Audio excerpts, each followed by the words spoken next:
Bienvenidos nuevamente. En Quito, su teleférico es una atracción turística, pero ahora, en menos de un año, se presentó un desperfecto en góndolas del teleférico. La emergencia fue reportada en la tarde de este viernes 2 de febrero y fue atendida por el Cuerpo de Bomberos de la capital. 12 personas quedaron suspendidas dentro de 5 góndolas. Alrededor de las 8 de la noche, los bomberos confirmaron que todos los pasajeros felizmente pudieron ser evacuados, una vez que el sistema fue restablecido en su totalidad, y fueron atendidos por paramédicos. Felizmente no se reportaron heridos. Un total de 70 personas que se encontraban en la parte superior del complejo también fueron evacuadas, en grupos y con el apoyo de vehículos de la comunidad aledaña. El teleférico de Quito mantiene las operaciones suspendidas tras el impacto de 4 rayos que dejaron a 12 personas atrapadas en las cabinas. La administración evalúa los daños ocasionados. Fueron estos videos que rápidamente se difundieron en redes sociales y que otra vez causaron preocupación. Ciudadanos quienes expresaron su angustia al encontrarse atrapados en las cabinas del teleférico. No está prendida ni la televisión ni la cámara. Considerada una de las mayores atracciones turísticas de la capital. Y como a mitad de camino pues se paró.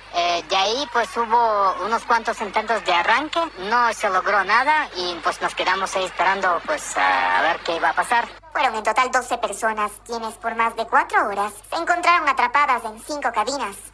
Tras ello, el Cuerpo de Bomberos activó un protocolo para evacuar a más de 70 personas, quienes fueron descendidas de la parte superior de la montaña. Nuestro protocolo de emergencia dispone que cuando hay tormentas eléctricas, pues nosotros tenemos que parar el equipo.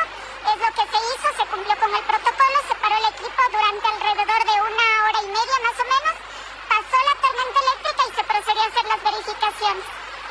Encontramos que se habían quemado algunos módulos. En un comunicado, la entidad informó que se utilizó un total de 30 efectivos, además de 15 vehículos. El hecho ventajosamente no dejó víctimas heridas. Y para este sábado, el teleférico informó que por el momento no está atendiendo al público. Se espera que a través de sus cuentas oficiales anuncie su reapertura, una vez que culminen con la evaluación del sistema de funcionamiento. Este noticiero está a la espera de un pronunciamiento oficial de las autoridades sobre este nuevo incidente. Pues recordemos que en julio pasado también fueron decenas de ciudadanos que por alrededor de 10 horas se quedaron atrapados en el teleférico y nuevamente en medio de complicadas condiciones climáticas. El presidente Noboa, según mi parecer, bajo mi visión externa, no debía firmar bajo ningún concepto aquellos acuerdos con el Comando Sur de los Estados Unidos. Para mí, y para muchos quienes pensamos que la soberanía no es únicamente un concepto romántico o idealizado, sino más bien que debe ser práctico y de identidad para cualquier nación, por muy pequeñita que sea en el concierto internacional. Pero esta decisión, digo, es nefasta para el país. Además que hay experiencia de ello por lo que pasó con la base de Manta. Pero el espíritu súbdito de vasallos que tienen los neoliberales que actualmente gobiernan el Ecuador, los llevan a esas malas decisiones y joden a todo el pueblo. Y para colmo, ya a nivel personal, creo que el presidente Noboa se acaba de dar un tiro en el pie. Le arruinó el negocio a su papi don Alvarito, porque Rusia, como clara represalia a Ecuador, porque su armamento se lo entregó como chatarra a Estados Unidos, pues el banano ecuatoriano desde mañana 5 de febrero será más difícil comercializarlo en aquel mercado euroasiático. Yo la verdad me doy cuenta que en los colaboradores de Noboa hay mucha improvisación, descoordinación en la comunicación. Por eso es que el presidente Maduro se enfadó con nosotros, porque la ministra Sommerfield no entendió bien el mensaje del presidente Noboa y declaró otra cosa. Y ahora pasa esto. Creo que antes de arrodillarse a hacerle la venia a doña Laura Richardson, tenían que analizar y prever todas las consecuencias. Digo, Ecuador busca dialogar con Rusia debido a un pedido de suspensión de 5 exportadores de banano por riesgos sanitarios asociados a la mosca jorobada portadora del cólera. La situación se da justo en un momento de tensión entre Rusia y Ecuador por la decisión del presidente Noboa de enviar a Estados Unidos equipamiento militar ruso que catalogó como chatarra. Luisa María Heredia tiene el informe. La Oficina Comercial de Ecuador en Moscú envió este sábado una solicitud de reunión urgente a los representantes del Servicio Federal de Control Veterinario y Fitosanitario de Rusia, en vista del pedido de suspensión de la certificación de 5 exportadores de banano que presentaron en el despacho del ministro de Agricultura Franklin Palacios. La solicitud rusa se basa en una supuesta detección sistemática de una plaga conocida como mosca jorobada, que es portadora del cólera en el banano ecuatoriano y que en la Unión Económica Euroasiática es considerada peligrosa. Las 5 compañías afectadas de una veintena que exporta a Rusia no podrán enviar el producto desde el 5 de febrero. El embajador ecuatoriano en ese país, Juan Fernando Holguín, liderará la cita que esperan concretar mañana. Rusia es el segundo destino de exportación del banano ecuatoriano con una participación de 21%. En el año 2023 se exportaron 75 millones de cajas. La solicitud de cancelación de certificados exportadores se da luego de la decisión del presidente Daniel Noboa de enviar equipamiento militar ruso a Estados Unidos, que considera chatarra. Se acerca la decisión de aprobar o no la subida del IVA, planteada por el presidente Noboa. Y todos los frentes políticos, sociales y económicos de la derecha salen a respaldar esa medida, muy unidos.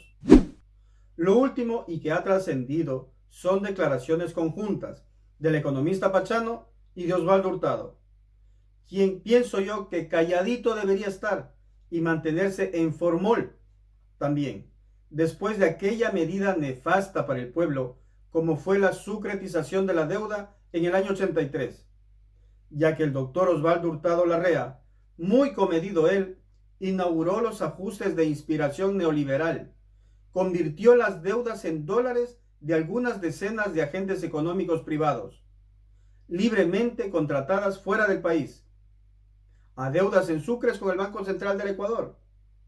Y este que tanto daño hizo al país se atreve a dar lecciones de economía. Y por otro lado, el economista Pachano afirma que si no se toman las medidas que ellos proponen, hasta se puede llegar a una subeconomía y se inventa desde ya el término ecuadólares. Creo yo, que debido a estas irresponsables y malintencionadas declaraciones, también fluctúa generalmente en contra de parámetros macroeconómicos, como es el riesgo país. Y claro, en la entrevista con Carlos Vera, no podían no echarle la culpa a Correa. Pero les invito a quienes amablemente me atienden. Supongamos, es una simple conjetura, que este fárrago de analistas tienen razón, que del 2007 al 2017 se aumentó el gasto público de manera desproporcionada, se creció la deuda externa, que se manejó irresponsablemente la economía y bla, bla, bla, bla. Pregunto yo, ¿cuándo se vivió mejor? ¿Antes o después del 2017? Ahí les dejo esa tarea. Para el año en curso, el gobierno tiene que encontrar entre 10.000 y 12.000 millones de dólares de recursos nuevos para poder atender todas sus obligaciones.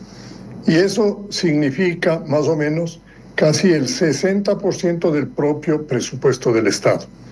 Es una cifra demencial, absolutamente desproporcionada, que es el producto, yo diría, del mantenimiento de una estructura general del Estado incompatible con la capacidad de mantenimiento de la economía, de las dificultades enormes que además se han producido a lo largo del tiempo por los cambios en el ambiente económico internacional y por los impactos que ha recibido la propia economía. Ahora, no hay desentendimiento.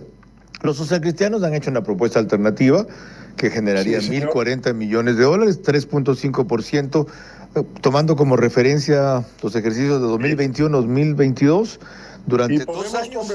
Podemos conversar de las alternativas, Carlos. Una de esas es esa. Piensan grabar las utilidades de las personas jurídicas con excepción de las pymes. Y eso no es solo bancos, a todos. ¿Por qué no? El Ecuador necesita crecer El Ecuador necesita inversión privada y necesita un ambiente de confianza y seguridad.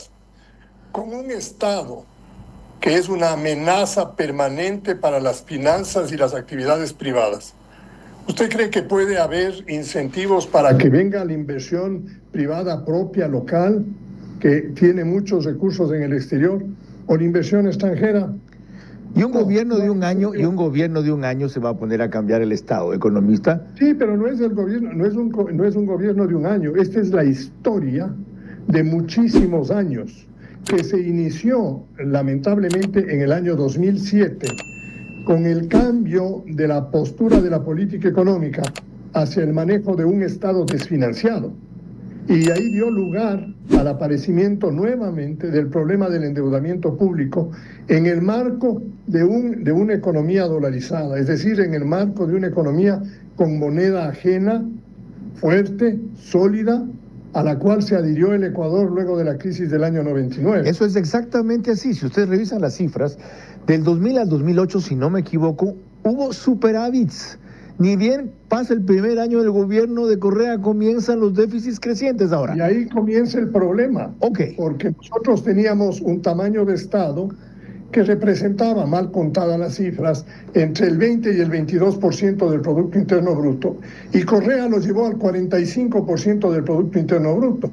Y para llevarle al 45%, creó nuevas instituciones, duplicó la estructura, yo diría, burocrática del Estado, y incursionó en un montón de inversiones fallidas y corruptas. Y como consecuencia de todo ello, acumuló una deuda general que supera los 70.000 millones de dólares en el momento actual, y que tiene, si bien un perfil de vencimiento razonablemente bueno por las reestructuraciones que se hicieron en los años 20, 21 y 22, con los bonos basura y en buena parte con la deuda china, hoy la mayoría de esa deuda está concentrada en el Fondo Monetario y los multilaterales.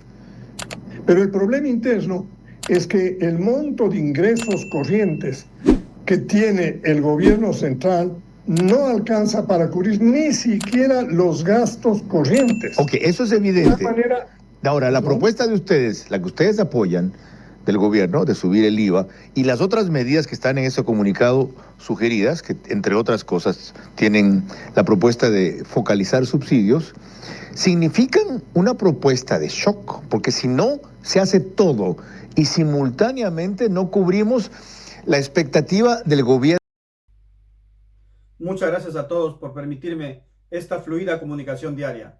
Seguimos mañana.